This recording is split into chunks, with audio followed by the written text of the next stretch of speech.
Hello and welcome to Addicted to Lacrosse. This is Season 4, Episode 1. Today is January 4th, 2017. My name is Graham Perro. Over there is Tyler Fitch, and over there is Melissa Daphne. We will be your hosts for the next, half an hour, 45 minutes, hour, something like that, however long it takes. There's an awful lot to talk about since we haven't recorded a show since May, so there's all kinds of off-season news. There's some trades. There's some free agent signings. There's been a couple of games already. So tons to talk about. So we will get right into it right now. Start off with some of the news from the off-season, and I'm just going to go over a couple of things fairly quickly. We could list all the award winners and the nominees and who we thought was going to win them and stuff. But I think we'll skip over that. Some of the bigger news items. Toronto Rock lost a couple of fairly major players, both Josh Sanderson and Colin Doyle, retiring over the summer. Neither was overly shocking since it kind of looked like Sanderson was going to retire at the beginning of last year. But then the Rock started 0-5 or 0-6 or something, and he decided to come back and help them to not make the playoffs, which of course has nothing to do with Sanderson. And Doyle missed the last couple of games of the season with a neck injury, if I remember correctly. So the fact that he retired after that at age 37, 38 is also not surprising. Something I think we may want to talk about later is the addition of Paul Rabel to the Rocks roster temporarily, since he is actually not playing this year either. But just the fact that whole thing happened, I think, could make for an interesting conversation, and I'd like to get into that at some point, either later today if we have time, or possibly next week. A few coaching changes here and there. I'll get to the free agency and trades at the end. Here's something I wanted to ask you guys about. In August, the NLL announced 3 players would be added to the NLL Hall of Fame. John Tavares, Josh Sanderson, and Tracy Kleske. And what was not surprising was that John Tavares was listed on 100% of the ballots. I would have been shocked if anybody had not voted for him. What surprised me was that Josh Sanderson was only listed on 77%, which meant that of the people who are allowed to vote for the Hall of Fame, which is all of the people in the Hall of Fame, as well as GMs and coaches and various other executives in the NLL, basically all people who know lacrosse really well, 23% of them decided that Josh Sanderson did not deserve to be in the Hall of Fame. Does that make any sense to either of you? Tyler, why don't we start with you? I'll go with a no on this, but if they are given a finite number of votes and they have to pick somebody versus Sanderson, then he could lose 23% of his votes, because I think he's a Hall of Famer. But if they get 3 votes and you got 3 guys going in ahead of Sanderson, then he would not get all the votes. He is a Hall of Fame player, and I think it's just a weird numbers thing where there weren't enough votes left over for him to get in, on not because he wasn't deserving, just because the numbers didn't add up or go in his favor yet. What about you, Melissa? I think he definitely should be voted in, but I've gotten the impression over the years that there's just some people involved with their votes that the first time somebody is up for voting, they just kind of like to vote no. They want them to wait. That's the impression I've gotten. And so I think with Tavares, he just had such a long career that there's no way you could have said no on him. I mean, he's outlasted most of the people that are voted in. So, and he played with them. So his career is just crazy. It's a storied career. But I think with Sanderson and even Kleske, I don't know what his voting ratio was. I think it's just some people think that the first year they're eligible, they shouldn't go in. I've heard of that in other sports as well, particularly in baseball. Sorry, I can't think of any names offhand, but I know there have been people who, once they're eligible for the Hall of Fame, are voted in 70 or 80 or 90% of the votes, and you decided not to vote for this guy, and that makes no sense. But like you said, there do seem to be some people who say, well, this guy was a first ballot Hall of Famer, and that's somehow higher than this guy who wasn't quite as good, so he shouldn't be a first ballot Hall of Famer.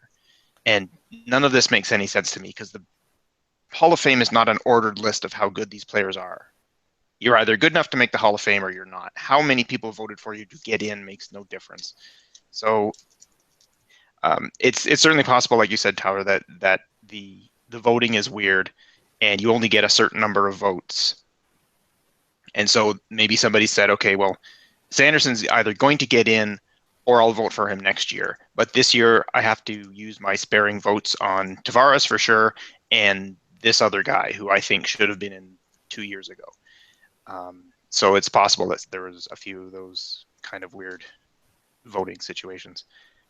Kolesky, by the way, got 71%, which I believe is not even enough to get in the Hall of Fame, except that there's a separate provision saying that if 75% of the ballots cast by existing Hall of Famers on 75% of those ballots, then your total numbers don't matter. So I guess it's if the people who are already in the Hall of Fame think you're deserving and the other people, not quite as many of them, think you're deserving, then you get in. So it just seems... Sorry? I also go with the conspiracy theory that everybody knew that Doyle was going to hang it up, so they're going to put them in together next year. That's very possible. Yeah, so I guess Sanderson retired early enough that he got in the voting this year. Doyle didn't, so he waited too long. So it's not unlikely that he will be in next year. Okay, moving on. Big loss for the Rock. Well, we had just talked about 2 big losses for the Rock, but they're not done yet. We're going to lose more people. Rob Hellier is out for the season. Hellier scored 112, 115, I don't even remember now, points last year. Missed the whole 2017 season, or at least most of it. I've heard rumblings that he might be able to come back near the end of the season or in the playoffs if they make the playoffs. But for all intents and purposes, we can assume that Hellier's out for the season, so that's not good. He had knee surgery in September, and that will take quite a while to recover from. Some trades, some free agent signings, which I'm going to get to at the end. November, they announced some rule changes. The biggest one being, well, I don't know, I guess depends on how you think about it. The biggest one being either there will be 3 refs on the floor instead of 2 this season. And the other big change was that there will be 19 players listed per game per team rather than 18 last year. Last year, you were allowed to have 16 runners and 2 goalies. This year, it's 17 runners and 2 goalies. So hopefully some of the older teams, I was going to say like the Rock, and that might have applied last year, maybe not so much this year, may like the fact that they have an extra guy to put out on the floor, and hopefully people aren't running out of gas near the end of the 4th quarter. So that seems to be universally a good thing. The actual number of people getting paid didn't change. So basically there's just 1 fewer healthy scratch per game per team. So that was a big one. Those are kind of the biggest rule changes. There's a few other minor ones, which I listed at one point on my blog, but I don't have that handy right now. What else was there? I guess once we start to talk about Paul Rabel and the influx of American field players into the NLL, we may also want to talk about Joe Walters, who is not playing for the Nighthawks this year. I guess he's made a deal with Major League Lacrosse that he's going to be playing for them, which he has in the past, but somehow this will prevent him from playing in the NLL, so he will not be a Rochester Nighthawk this year. So that's kind of interesting. That's a bummer for Rochester because he's their hometown player and everything. But I think as he's getting older and there's a lot less wear and tear on the body playing field than indoor, it's kind of a prudent choice. but still, they wrote his contract so that he was basically excluded from playing for his hometown team that he's played for years and won titles with, which was very interesting. Yeah, it's a bit of a drag for the Nighthawks. I mean, not only will they miss him on the floor, but like you said, he's a Rochester guy. So he's out in the schools and out in the malls on the weekends and doing all kinds of community stuff for the Nighthawks. So they'll be missing that this year as well. And I think as good a player as he is in the indoor game, I believe he's a much better field player. So he's sort of one of the top guys on the Nighthawks, but in the field game, he's one of the top players in the league. So I guess if he's going to pick one, he may as well pick the one that he excels at even more. Melissa, this was one that you wanted added, the new broadcast team for the Colorado Mammoth. Yeah, they're awesome. I can't wait till next week when we actually get to hear them. But seriously, how can they not be awesome? We have Teddy Jenner, John Gallant, and Jamie Shuchuk. I mean, 3 former players. This is going to be the best broadcast team ever. I'm so excited to have 3 super knowledgeable, talented players talking about the game. And the huge part is the knowledgeable part, because we've definitely had some announcers that were a little less than knowledgeable about the game. And from my experience just seeing them and interacting with some of them, I think we'll see a little less bias in some ways that we have had issues with some other hosts. So I am super excited. So Now, Shuchuk and Gallant both played for the Mammoth. I don't think Teddy Jenner ever did. No. But not a lot of people know the league as well as Teddy Jenner does. So I believe he's doing the play-by-play. Shuchuk will be doing color, and I think John Gallant will be down between the benches, and I'm pretty sure they did that for at least a few of their broadcasts last year. Minus Jenner, there was just Shuchuk and Gallant and somebody else who I don't remember. I think Connor McGahey was still on there, wasn't he? Yeah, I think you might be right. I didn't watch as much of the broadcast ones last season, so I really don't remember. But the ones I did see with Shuchuk and Gallant, it was definitely nice having the different perspective. Yep. Yeah, I feel like there's pressure from the league for this because they have to fly in Teddy to Denver from Victoria in order to make the play-by-play, while there are people in Denver who, not knowledgeable about lacrosse, do this all the time. Like the people they've had doing it for the last few years. So I think the league said, hey, you're our best stadium, our best broadcast. Get somebody with lacrosse knowledge, please, to do the play-by-play and make it a better experience. And they'll use this as the highlight package going forward when they're recruiting new investors, etc. Yep. Good choice by the Mammoth on that one. Okay, a couple of free agent signings.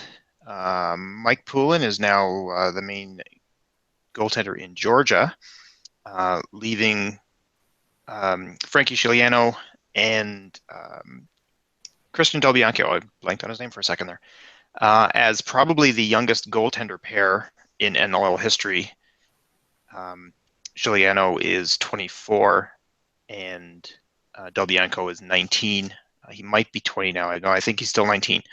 But Mike Poulin in Georgia is big. The Swarm have been sort of without a real number one goalie for many years. They kind of did the tandem thing. And when they had Tyler Carlson and Evan Kirk doing the tandem thing, that worked pretty well for them. But neither of them are there now. So I think giving them not only a number one goalie, but a veteran number one goalie who knows how to lead his team, I think that could be very big for the Swarm. So that's a good signing for them. Chad Culp and Jay Thornbert head over to New England, as does Scott Self. New England showed at the end of that last year that they were a team to be reckoned with, and I think this is going to help. I mean, none of these guys is a super outstanding stud kind of guy. Thornbert's one of the better face-off guys in the league for sure, and Scott Self is a veteran defender who anybody would like to have. Chad Culp is one of those grinder kind of players who doesn't put up tons of numbers, but helps to the numbers. So I think that'll help the Black Wolves. And the other big one was Corey Conway returning to the NLL for the Vancouver Stealth. So he injured himself in the preseason. I think he's going to miss their first game, but apparently he's ready to go after that. So Tyler, any thoughts on Conway's addition? Just carrying over his summer success and playing regularly with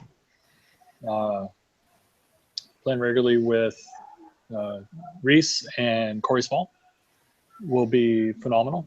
And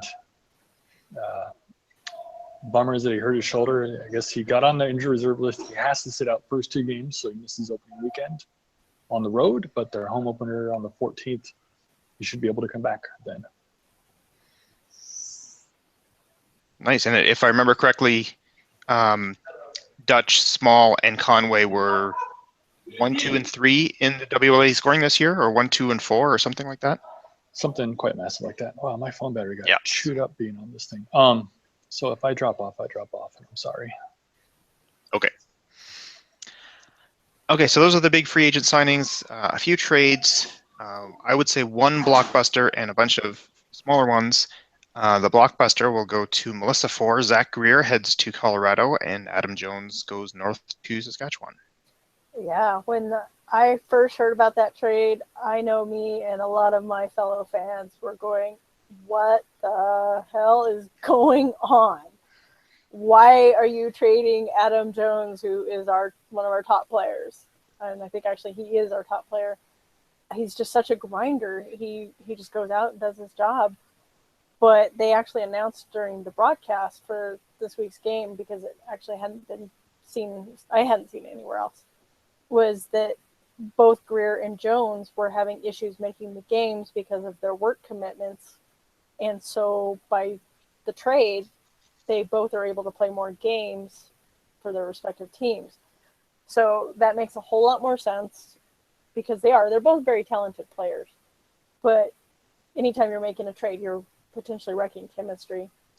And it just seems so odd. Why would we be trading our top guy?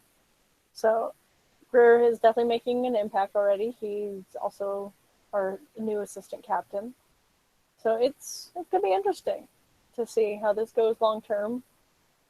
I have liked Greer for a long time, so in that respect, it's going to be nice to be cheering for him instead of, oh man, not again.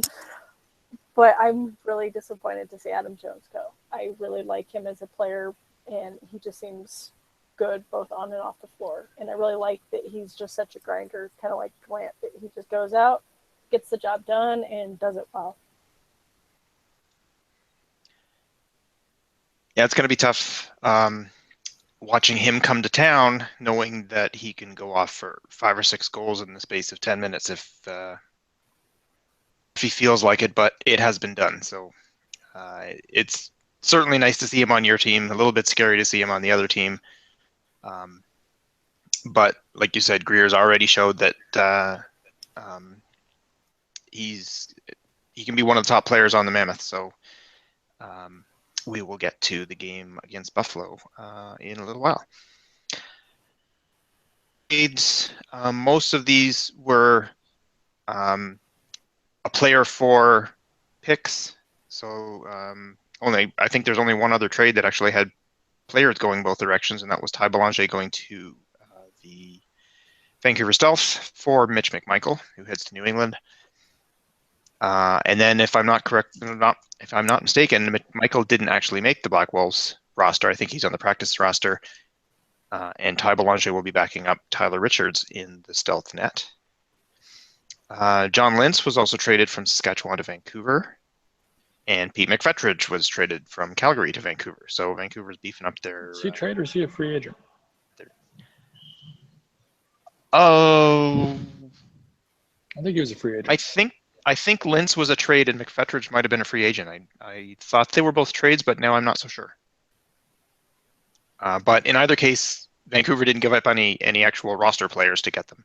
So if it was a trade, it was for picks. But you're right; it might have been a free agent signing. I don't remember now. Andrew Suter headed from New England to Rochester. I'm not sure he ever actually played with New England because he was injured when they got him, and now he's injured when Rochester gets him. And this is one of those that could be a big deal or totally not a big deal at all. Because if Suter comes back and he's healthy and he plays the way we've seen him play, that could be huge for Rochester, who the other day could have used a veteran defender.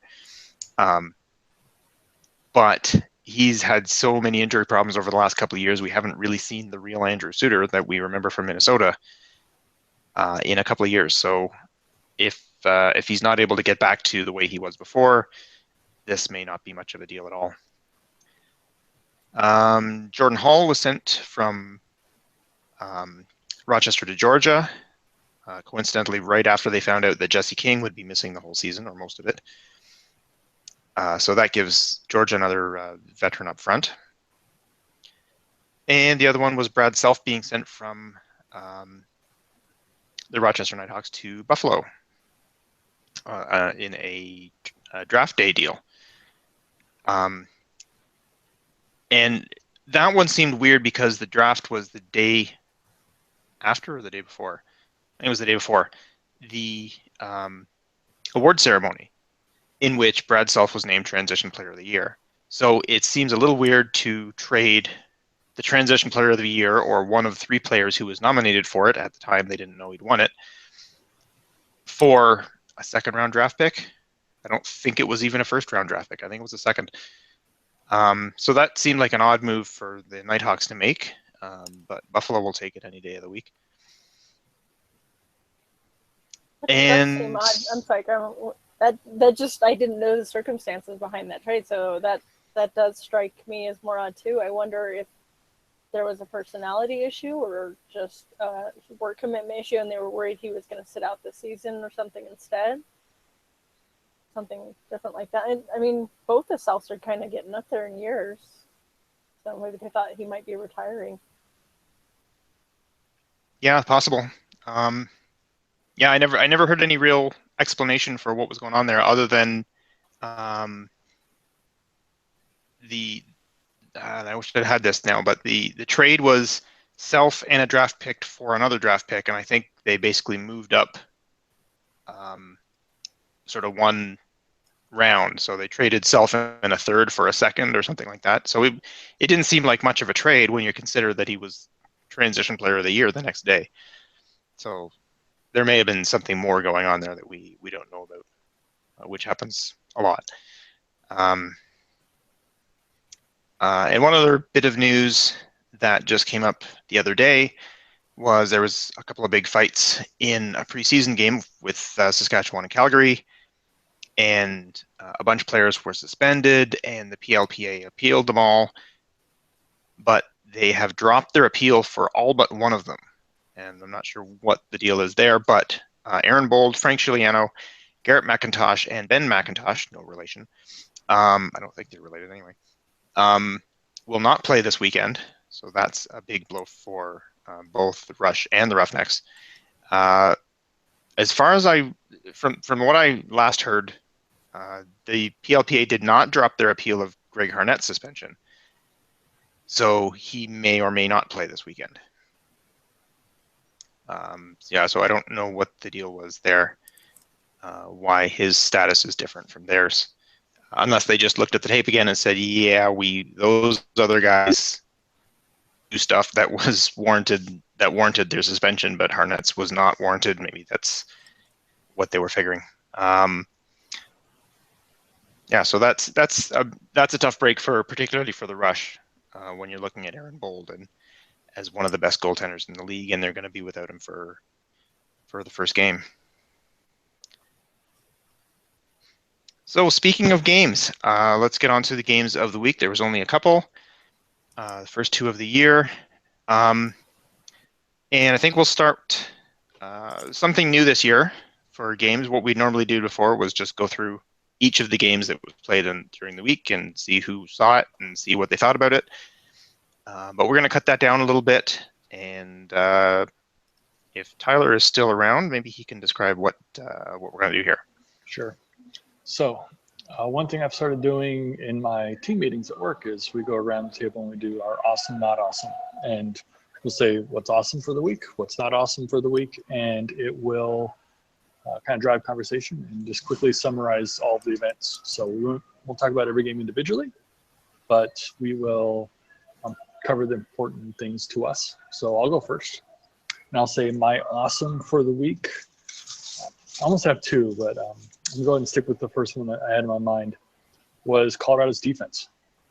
They're not a lot of big names, but they played a great cohesive, played as a great cohesive unit and a good game, and started the season really strong in that win against Buffalo.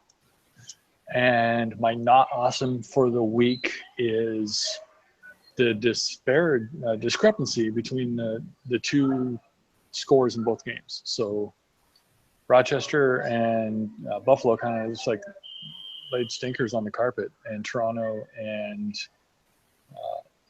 Colorado came out running. And for the first game of the year, where they kind of had equal time to get ready and prepared, I was hoping they would have been a better match, or more evenly matched than it ended up being. So I didn't like seeing opening weekend have two borderline blowouts. What about you, Melissa? Put you on the spot to go next. So it's hard narrowing it down as an overall, but granted, we only had 2 games. So I think for my awesome was, hey, it's the start of the season. My not awesome kind of echoes yours. It's, even when you watch your team win, it's sometimes hard to watch a team that seems like they just didn't quite show up. The score, I think, between Buffalo and Colorado looks much closer than the game actually was. So I definitely echo the not awesome of, I wish these would have been more nail-biter of games, but it's also the first week of the season, and it was a holiday week, so I'll cut them some slack. What about you, Graham? Okay, first I want to, I want to comment on Tyler's awesome, the Colorado defense, and I totally agree. I guess I'll start with my not awesome, actually, because it's kind of ties into that. And my not awesome was the Nighthawks defense against the Rock. I mean, they let in 12 goals, which is not a blowout in all, of course. And Matt Vince was all right. He wasn't fantastic, but he didn't stink up the joint either. He let in a few non-Vince like goals, but for the most part, he was fine. But he faced too many shots. He faced too many good shots, maybe is the better way to put it, that the defense just let the Rock do what they wanted. And the Rock transition just went through them all over the place. So not awesome would be the Nighthawks defense, and how that relates to the other game was the Nighthawks, as you said, really kind of stunk up the joint. They didn't play very well at all. The Rock played well. In the other game, the Mammoth played well, but I didn't think the Bandits were really all that bad. They just went up against a very solid defense in Colorado. So their game was a little closer, but they just didn't play as badly as the Nighthawks did. They started real slow. That's how I would describe that. Yeah, I would echo that. Buffalo looked rusty, whereas Rochester just looked sloppy. Yeah, it did not look like this was a team that won the championship, 2 years ago. But they were also missing Joe Walters. They were missing Cody Jamieson. They were missing Stephen Keogh. They were missing Corey Vitarelli. So they were missing both the Self brothers from their defense from last year. So they had a lot of changes. I'm not sure any other team had as many changes as the Nighthawks. The Rock might have been close, but there was a lot of turnover on the Nighthawks, and they obviously weren't gelling quite as well as the other teams were. So my awesome for the week, I'm going to go with the Rock newcomers, mainly because I was paying more attention to the Rock game. But one of my concerns was replacing guys like Hellier and Doyle and Sanderson with rookies that have proven themselves in field lacrosse, but have never played a game of box lacrosse in their life. I listened to an interview with Tom Schreiber just this morning, with Teddy Jenner, and he said the first time he ever shot on a box lacrosse net was this past Thanksgiving, which was what, less than 2 months ago. I'm assuming he's talking about American Thanksgiving in November rather than Canadian in October. But either way, the first time he ever shot on a net was 2 or 3 months ago. And now he's a pro lacrosse player, or pro indoor lacrosse player. So that was a little concerning. But at the same time, he's the reigning MVP of the MLL. So it's not like this is just some guy who's a decent lacrosse player and trying to play box. I mean, he's an excellent lacrosse player and trying to play box. So he's kind of got a good head start. So my concern was that he and Kieran McCardle and what's the other guy, Connor Busek, are all MLL players that the Rock brought in. And I was worried that they were gonna take a long time to really gel and figure things out. And it's only been one game, but they looked really good. They looked comfortable. They looked like they knew what they were doing. They didn't try to do field things on a box floor, which don't always work. And I'm certainly no field expert, but I thought they looked really good. Challen Rogers looked pretty good on the transition, and the Rock transition in general was good. So I'm going to go with the Rock newcomers as my awesome for the week. I'm glad you picked that one because that was the one I didn't pick, was the Americans. Like, we're having Americans be successful, albeit for just 1 week, but successful Americans joining the NLL is pretty darn cool. It is cool. So are we going It to do is. an awesome, not awesome for each game too? Because I think we should, because there could be a little different. I don't know. We can do it that way, or we can just pick one for the week. I guess depends on how much time we have. I think when we have a bunch of games in the week, it'll be too hard to have just one. Oh yeah, because I did my awesome, not awesome, kind of on the game level. But for me, if you're looking at the week, for me, the awesome was, hey, we had lacrosse back. So doesn't matter. Nothing is going to compare to that for the awesome factor. But for me, since I guess I'm already talking, for the Toronto-Rochester game, I think the awesome was some of the just really solid defensive plays. There was some really good intercepted passes and broken plays that you can definitely see some potential there. And I'd say that was even on both teams. For me, the not awesome was the number of times it seemed Rose was surprised that he was being hit by the ball, but he didn't have to move and he had a very solid block. So for me, not awesome would be Rochester's offense and their ball placement. And then for Colorado and Buffalo, I would say the awesome, I really liked Kalen Crawford. I thought he was really doing, Conway? Now I'm mixing up in my head who I had picked. Yes, Kalen Crawford. Okay. And then my not awesome, I felt like there was a lot of behind the back hits. So I think I hope we see a little less of that.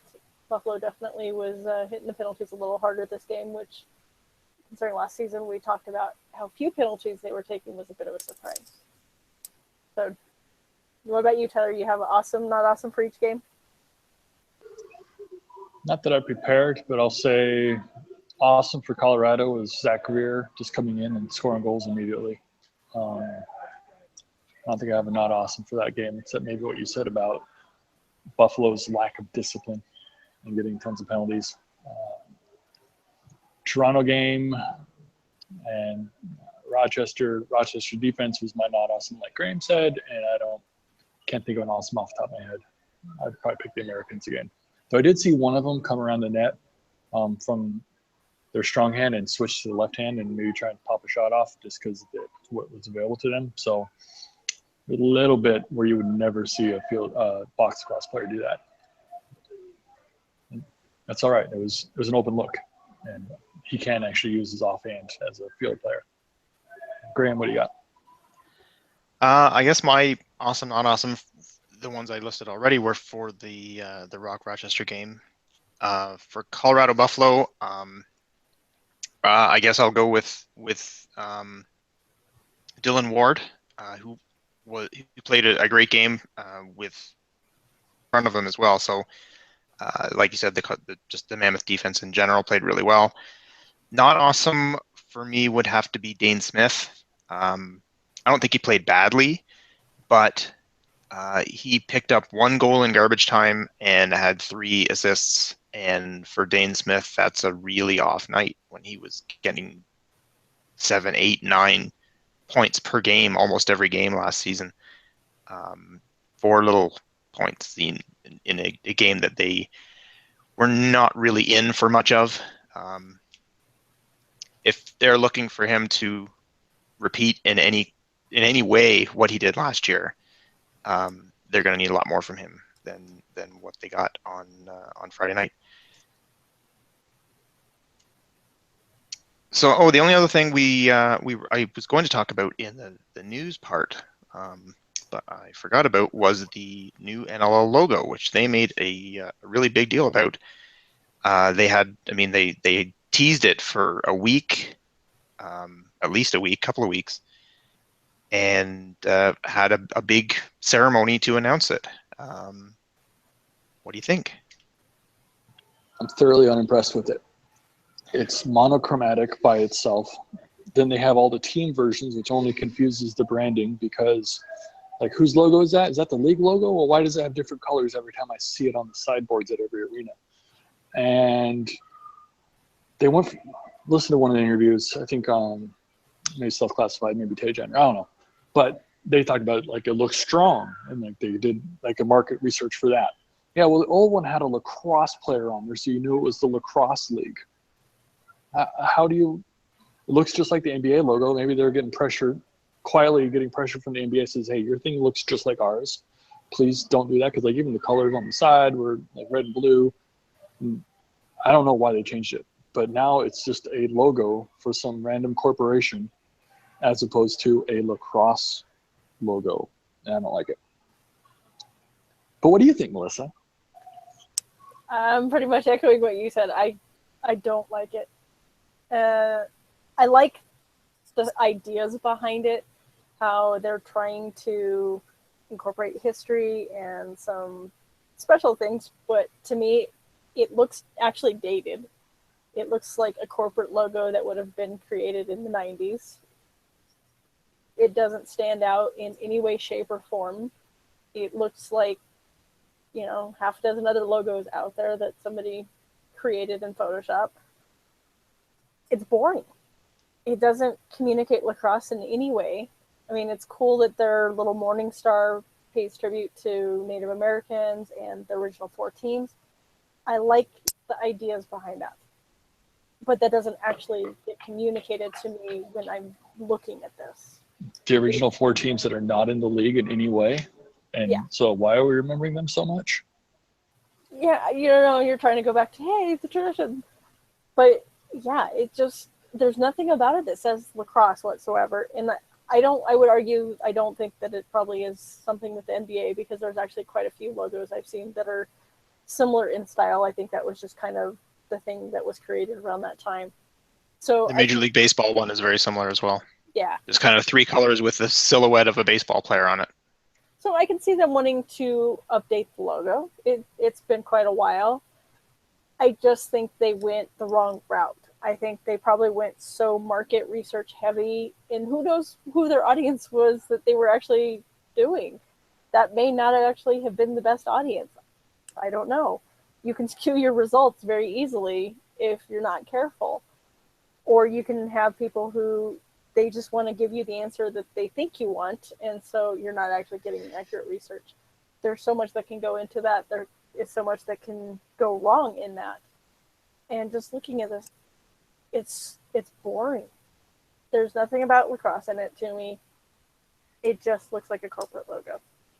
This could be on any company in the world. And I think they made the wrong step. What about you, Graham?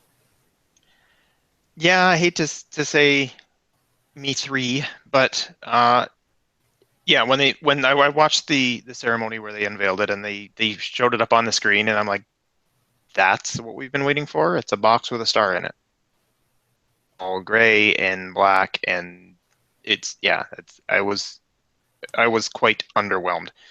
it's growing on me, and now I see it in various places, and I think, it's not bad looking. It's a cool looking thing. But like you said, it doesn't say lacrosse. It doesn't. Yeah, there's no obvious lacrosse stuff in it, which there kind of should be. If you're an established league and you're changing your logo, but the letters, if the NBA changed their logo to something that was totally different and had no basketball player in it, but it still said NBA, people would know what it is. But if you're a league that's trying to establish yourself and you're not there yet, then you can't put out a logo that doesn't show what the heck you are or what you do.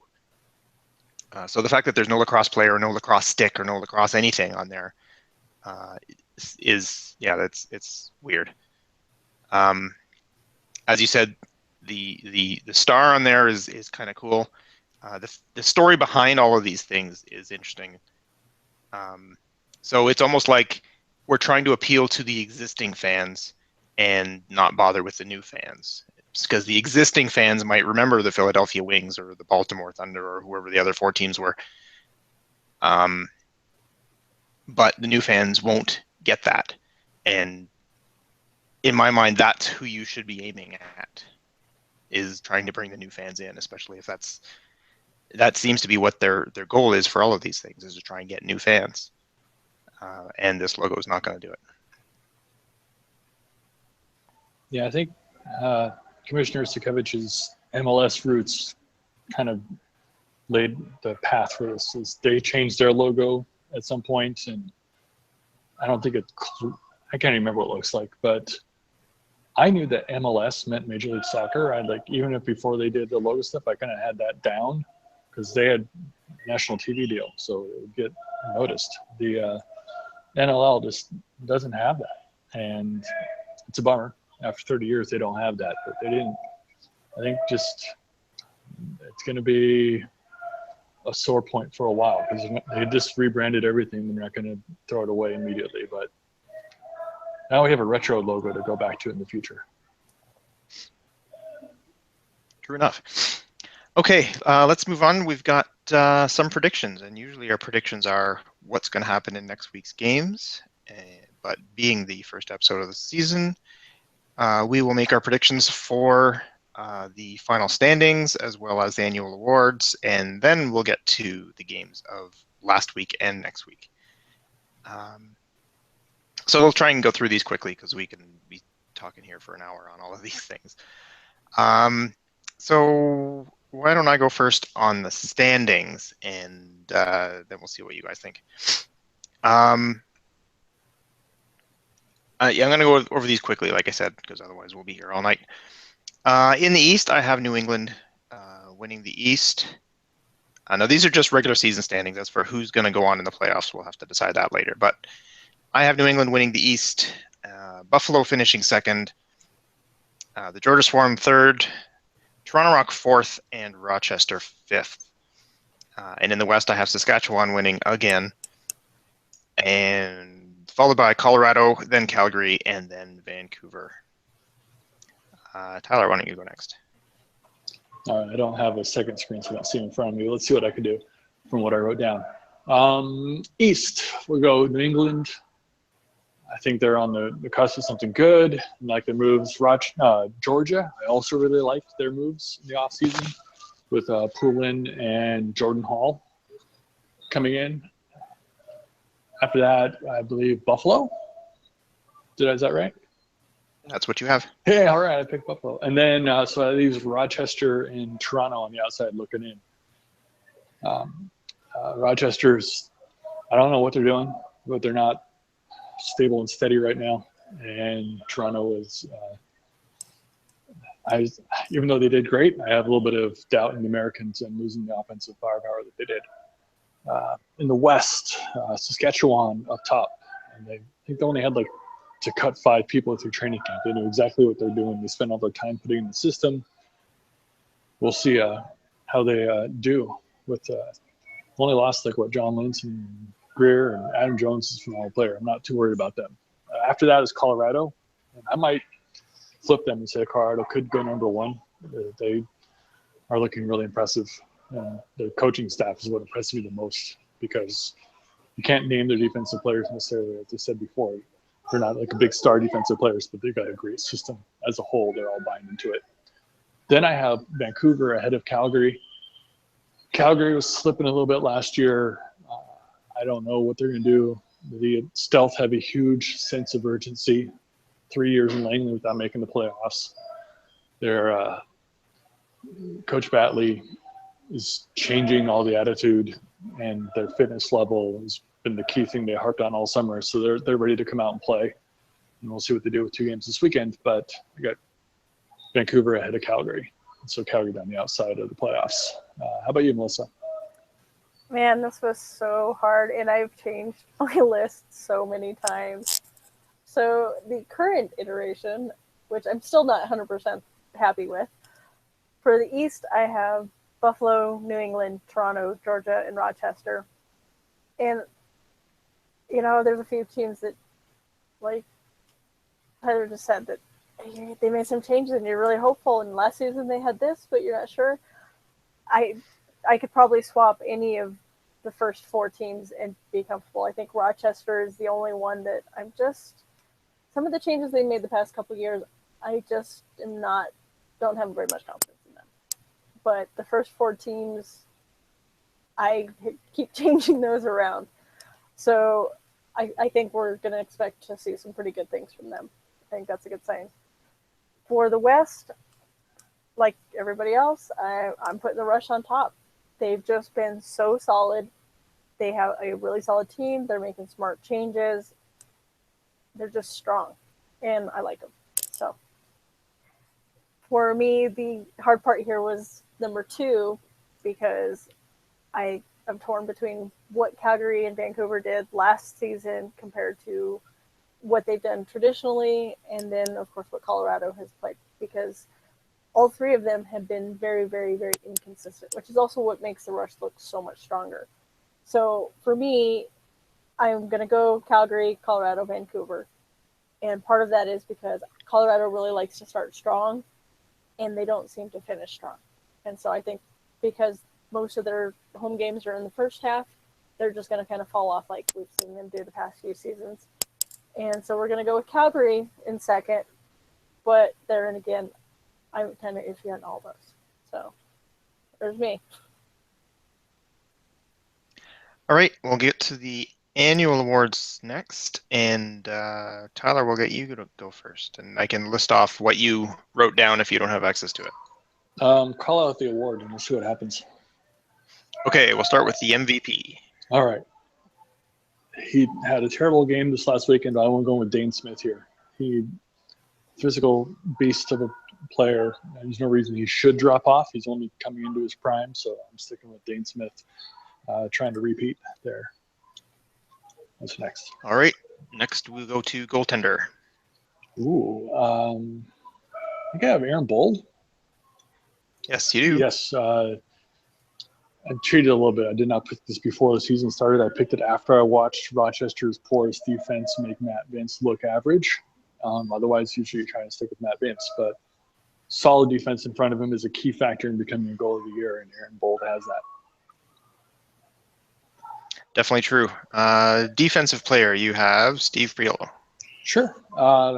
Big guy out of Buffalo. He's been sniffing at the award the last few years. I think he even got it 2 years ago.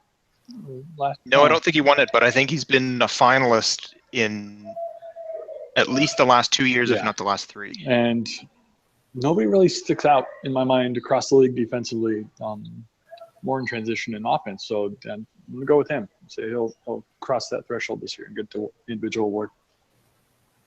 It's funny because I remember watching Steve Priolo probably 5 or 6 years ago. I think he was a rookie with Buffalo.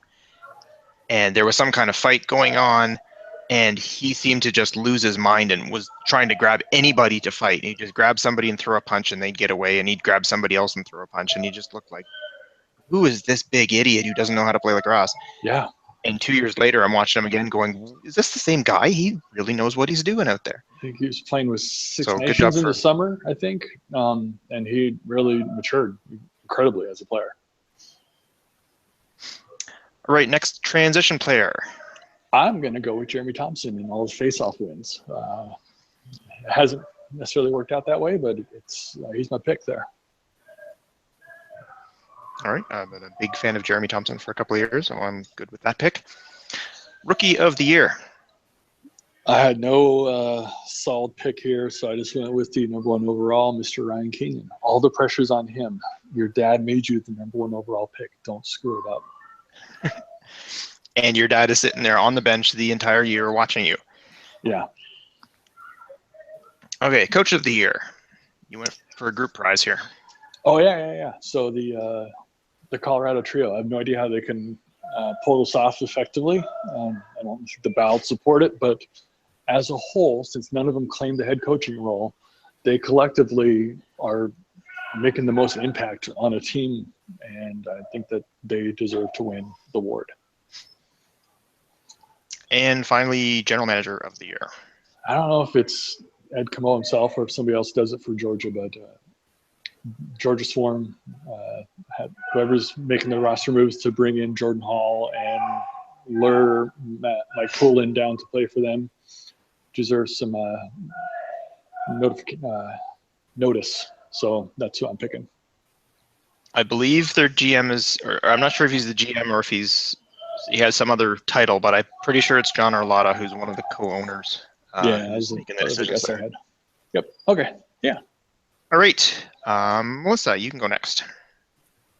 I find this one of the most difficult things they do every season. Part of that is when I go to sit down to do this, nobody seems to stand out in my mind, or there's just some areas I just don't follow as closely, like our rookies. So for MVP, I'm actually going to go with Adam Jones. I debated on doing Dane Smith, but I think Adam Jones not having John Grant Jr. actually might have him cause him to have more impact on his team. So we're going to go the Jones trap. Goaltender, it's just kind of a no-brainer. Aaron Bold is one of the top ones every year. I don't see any reason for him not to be this year, especially since I'm picking the Rush to finish top. Defensive player, I went back and forth a little bit. I was debating between Corbell or Priolo, and we're going to go with Corbell.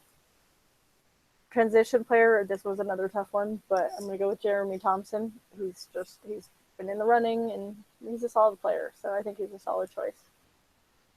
Rookie, I'm cheating, and I'm going with what you guys went because you just followed that a little closer, so I'm embarrassed to say I have no reason for picking him other than that. Coach, I think I'm going to go with Keenan and GM Dietrich, but there's so many talented executive staff in the league that one is actually a very difficult one to choose. What about you, Graham? Okay. A couple of these are actually the same people I picked last year, none of whom won. So maybe I'll just go with them again this year and hope that this is the year. For MVP, I'm going to go with Mark Matthews. Like I said, I think I picked him for MVP last year, and he's probably one of those players who will be in the top 5 for the MVP running for the next 10 years. So he's as good a choice as any. Goaltender, I'm going to complete the sweep and go with you guys and say Aaron Bold. He has not been goaltender of the year, but like some of these other players that we're talking about, has been in the running for several years. I think this is the year for Aaron Bold. Defensive player, I'm going to go with Robert Hope on the Colorado Mammoth. He's there. I mean, a lot of these defensive players, particularly, are the kind where if you don't hear their name at all during the game, that probably means they had a good game. You're not going to see him on the score sheet or anything like that. Well, Corbeil you will, because he's plays a lot of transition as well. But Hope and Priolo was certainly not going to show up on the score sheet all that often. But that's because they play such solid defense. They just want them on that side of the floor all the time. Transition player, I'm going to go with Carson Leung on the Roughnecks. I like what he does out there. Though Jeremy Thompson, like I said, has been one of my favorite players for years. So he would be a strong number 2. Rookie of the year. I don't know these players. I don't follow the summer leagues very much. I sort of watch a little bit, but certainly not enough to know the players well enough. So I'm going to go with Ryan Keenan, first overall draft pick. And from everything I've heard, he's certainly ready for the NLL. And yeah, I'm going to just go with Keenan. Coach, and I thought about this later, I picked the Bandits to finish second in the East, and yet I picked Troy Cordingley as Coach of the Year and Steve Dietrich as GM of the Year. Yeah, so I'm not sure what makes me think Cordingley will get it this year, considering they went to the finals last year and I have them finishing second. But if not Cordingley, then I can see the guys in Colorado pulling that off as well.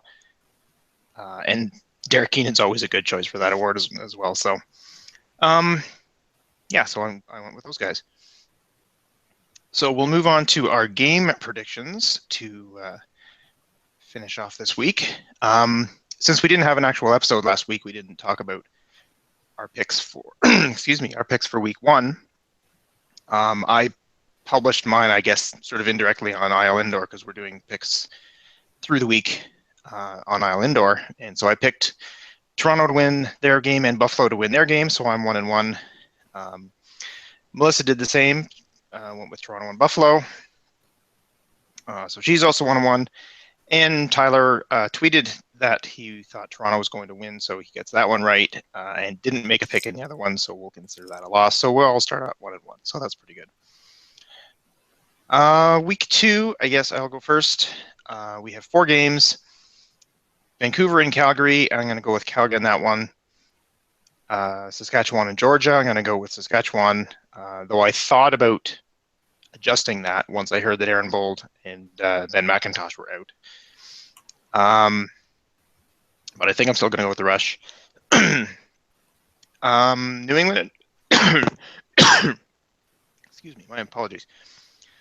New England and Rochester, I'm going to go with New England, considering the terrible game that Rochester played last week and the fact that New England was strong last year and has retooled with some even stronger players. I think they're going to be good this year.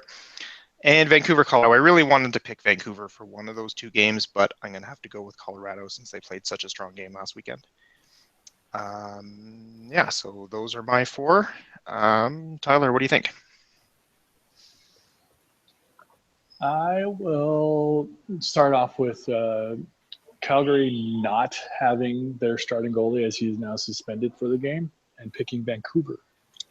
That'll be a key factor. I think Del Bianco played like 5 or 15 minutes last year, not a ton. He's 19 years old.